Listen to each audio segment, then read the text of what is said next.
The booming U.S. economy got turned off like a light switch. The question becomes, when will it be turned back on? I think it will be sooner rather than later, maybe even this weekend. The main reason is that the government cannot support the entire nation for an extended period. We cannot all work for the government. The president and his health advisory team had promised to reassess things after 2 weeks. That period ends this weekend.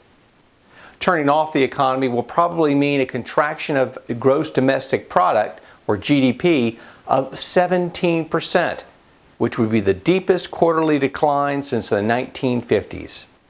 On the bright side, this government-created recession should be the shortest recession in our history. The government has already approved aggressive fiscal and monetary policy measures that almost certainly will lead to growth in the third quarter. Vanguard, which is one of the money managers utilized by Armada Advisors, provided this chart of its forecast.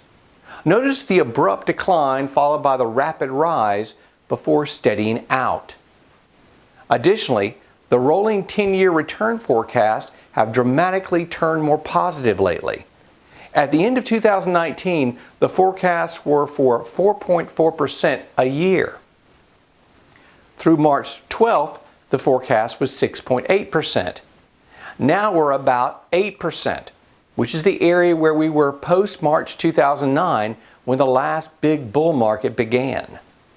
Another positive development has to do with the spreads between corporate bonds and Treasury yields.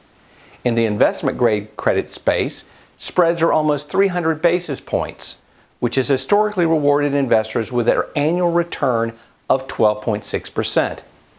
In the high-yield market, the spreads are about 1,000 basis points, which historically has rewarded investors with a 34% return.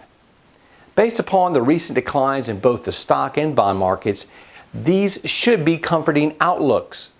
Let's wait and see, and wait for that light to get turned on. For specific concerns about your portfolio, give us a call at Armada Advisors, where we are charting a better course for investors.